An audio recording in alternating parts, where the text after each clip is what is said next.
Assunto não falta, vamos abordar vários assuntos aqui, guerra no Oriente Médio, tem desdobramentos, tem fatos novos, para variar, fatos ruins envolvendo a guerra, tem uma ocorrência criminal daquelas horrorosas envolvendo uma escola em São Paulo, e tem, pelo menos até onde eu estava atualizado, tem vítimas, feridos, e tem um morto, né? Tem uma garota morta, um aluno da escola, que pegou a arma do pai e foi para a escola e cometeu o crime.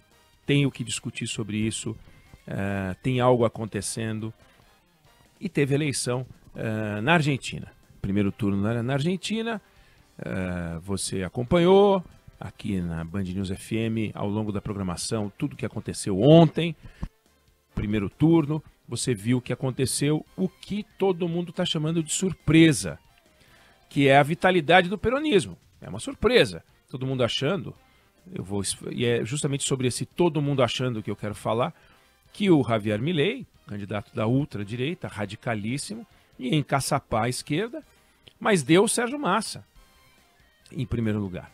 Deu aquele que era o ministro da Economia de um país com 140% de inflação ao ano, com 40% da sociedade vivendo na pobreza, com um país sem reserva internacional. E ele fez quase 37% dos votos, o Javier Milei 30%, os dois vão para o segundo turno. E aquele que prometia ser o fenômeno eleitoral da Argentina, não deixa de ser um fenômeno, imaginar que ele tem 30% dos votos e tal, está no segundo turno, mas não aconteceu o que se previa, né? O segundo turno vai acontecer no dia 19 de novembro, algumas semanas só, e não me lembro se foi o País, se foi o Clarim, mas alguém definiu o seguinte: essa eleição contém uma frustração e um milagre. Frustração para o Milei, porque ele esperava sair na frente para ficar pertinho da Casa Rosada, não conseguiu. E aumentou o grau de dificuldade dele, mas muito, muito. Porque a eleição no primeiro turno deu a dimensão dele. E milagre para o Sérgio Massa. Quer dizer, um país arruinado, o ministro da Economia chega na frente. Então, o medo de uma mudança radical que o Milei propunha venceu o ódio à mesmice. E aí, por isso eu disse aquilo que se dizia uma surpresa, aquilo que se falava em surpresa.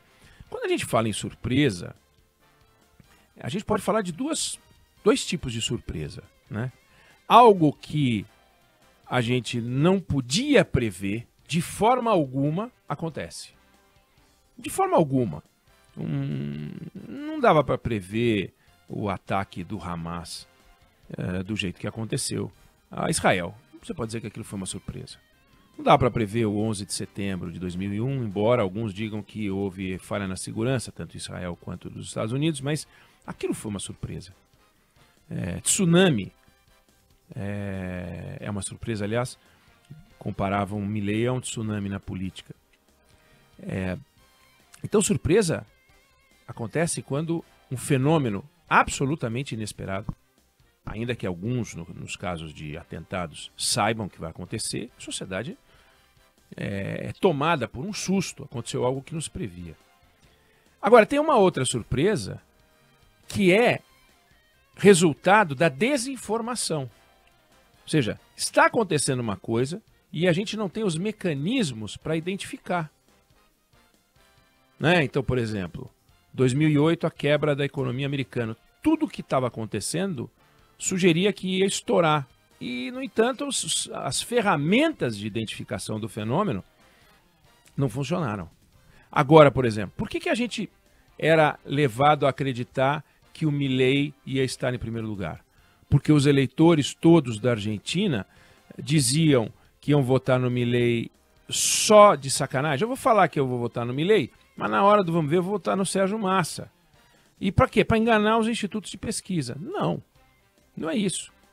O que está acontecendo é que os institutos de pesquisa perderam os mecanismos, não vou chamar preditivos, porque eles mesmos dizem que não tem um mecanismo preditivo, porque a pesquisa mede o momento.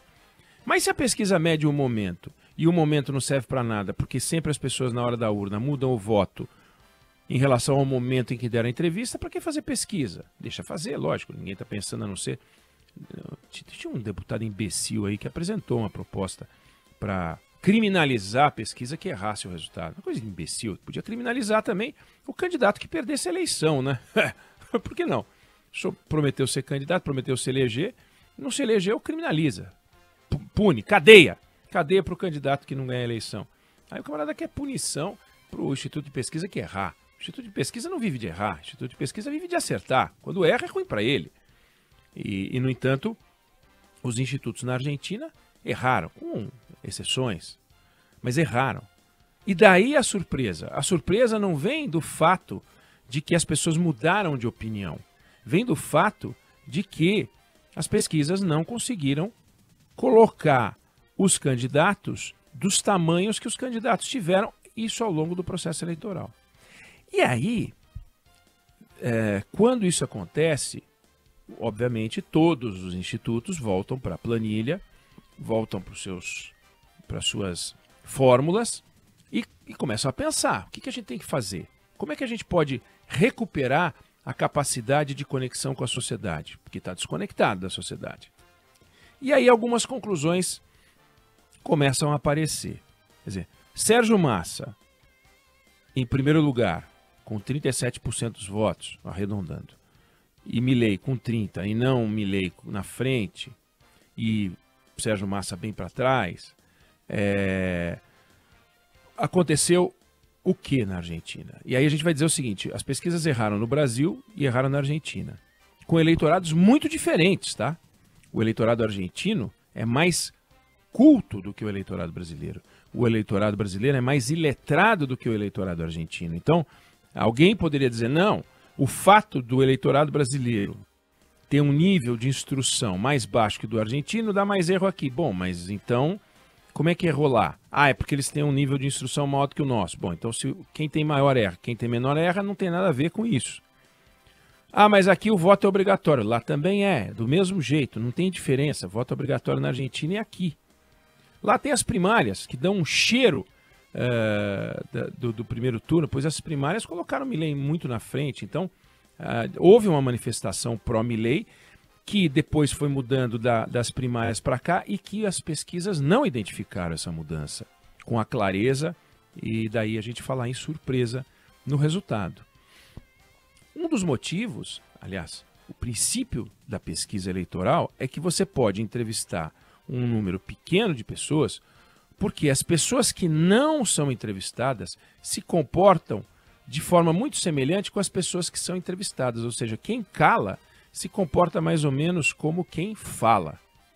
Por isso que você pode entrevistar 2.000, 3.000, 4.000 pessoas num colégio eleitoral gigantesco, como o da Argentina ou como o do Brasil. O Brasil é ainda maior ainda. Basta você entrevistar um número pequeno, porque você sabe que aquelas que falam, basta você fazer um corte social e econômico e você acaba reproduzindo o perfil também das que não falam. Pois esse pressuposto essencial para a pesquisa funcionar, ele não está funcionando. A bússola quebrou. A bússola quebrou. Outro dia falava sobre isso com o nosso André Basbaum, diretor de conteúdo do Grupo Bandeirantes. E ele falou isso exatamente, ele usou essa expressão muito boa, né? A bússola parece que quebrou. A bússola quebrou. Mas e aí, como é que você faz? Então, já que a bússola quebrou, deixa de lado? Não, tem que tentar aprimorar de alguma forma a capacidade que a bússola tem de dar o norte. Imagina, o termômetro quebrou. Você não vai deixar de usar termômetro na medicina. Você tem que encontrar uma maneira de recuperar o termômetro. E o termômetro das pesquisas está completamente avariado. Um dos princípios, que é isso que eu acabei de descrever, é esse. Chegaram à conclusão, ou estão chegando à conclusão, de que aqueles que não falam definitivamente são diferentes daqueles que falam. E aí? Aí complicou. Porque você não consegue ouvir todo mundo.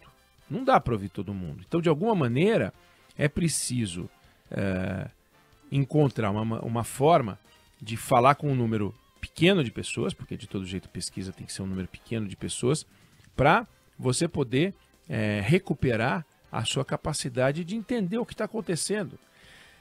Em alguns casos, você pode até dizer assim, não, o fato do Milei ter saído na frente nas pesquisas e nas primárias acabou estimulando a equipe do Sérgio Massa, e eles trabalharam como nunca. E o fato do Milei achar que essa eleição eram favas contadas, baixou a guarda.